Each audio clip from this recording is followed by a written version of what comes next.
आयपीएलच्या इतिहासामधला सर्वात मोठा रन चेस हा पूर्ण झाला। दुपारच्या सामन्यामध्ये खेळत असताना पंजाब किंग्स आणि दिल्ली कॅपिटल्सच्या सामन्यामध्ये पंजाब किंग्सने हा रन चेस पूर्ण केला। हा मॅच दिल्लीच्या अरुण जेटली स्टेडियम मध्ये होता। दिल्लीने फर्स्ट मध्ये टॉस जिंकून बॅटिंगचा फैसला केला। बॅटिंग करायला आलेल्या दिल्लीची सुरुवात मनासारखी झाली नाही। निसंका 11 रन बनवून आपल्या डगआउट मध्ये परतले। बॅटिंग करायला आलेल्या नितीश राणांनी के राहुल सोबत पार्टनरशिप बनवायला सुरुवात केली। ती पार्टनरशिप 50 रनाची कधी झाली आणि त्यानंतर 100 रनाची कधी झाली ती समजलेच नाही। त्यांनी पंजाबच्या प्रत्येक बॉलरच्या बरोबर हिशोब घेतला आणि टीमला 200 रनापर्यंत पोहोचलं।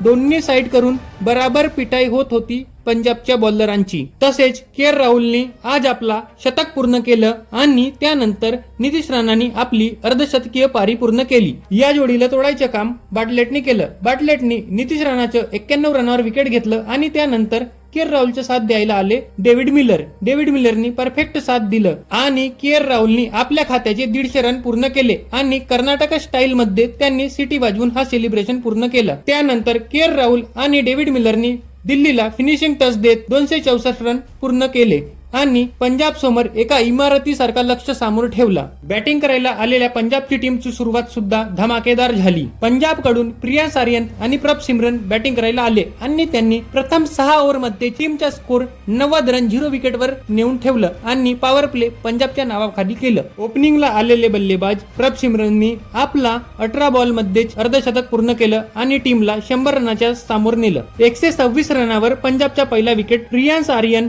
हे 43 रन बनवून आउट झाले आणि त्यांच्या विकेट डीसीचे कॅप्टन अक्षर पटेल यांनी घेतला। त्यानंतर एकामागे एक 2 विकेट पडले आणि निहाल वडेरा त्यानंतर बॅटिंग करायला आले। निहाल वडेरांनी श्रेयस अय्यर सोबत पार्टनरशिप बनवायला सुरुवात केली, पण निहाल वडेरा पण जास्त वेळ पिचवर उभे राहू नाही शकले। ते सुद्धा 25 रन बनवून आउट झाले आणि त्यानंतर श्रेयस अय्यर सोबत पार्टनरशिप बनवायला आले शशांत सिंग आणि श्रेयस अय्यरनी या टीमला सामोर नेण्याची जबाबदारी घेतली। पण 28 रनावर एक कॅच तर 35 रनावर दुसरं कॅच श्रेयसचं ड्रॉप झालं आणि त्यानंतर श्रेयस अय्यरनी आपली अर्धशतकीय पारी खेळली आणि टीमला समोर नेण्याची जबाबदारी घेतली आणि टीमला फिनिशिंग टच देत पंजाबनी हा लक्ष्य 19 ओव्हर मध्येच पूर्ण केलं आणि पंजाब ही मॅच 6 विकेटने जिंकली। श्रेयस अय्यरनी 71 रनाची पारी खेळली आणि ते नॉट आउट राहिले। आयपीएलच्या इतिहासामधला हा सर्वात मोठा रन चेस होता। आयपीएल मध्ये एका मॅच मध्ये इंडियाकडून सर्वात जास्त रन बनवणारे प्लेअर म्हणजे के राहुल ठरले। त्यांनी 152 रनाची पारी खेळली आणि ते आता आयपीएलच्या इतिहासामध्ये 3ऱ्या क्रमांकावर गेले।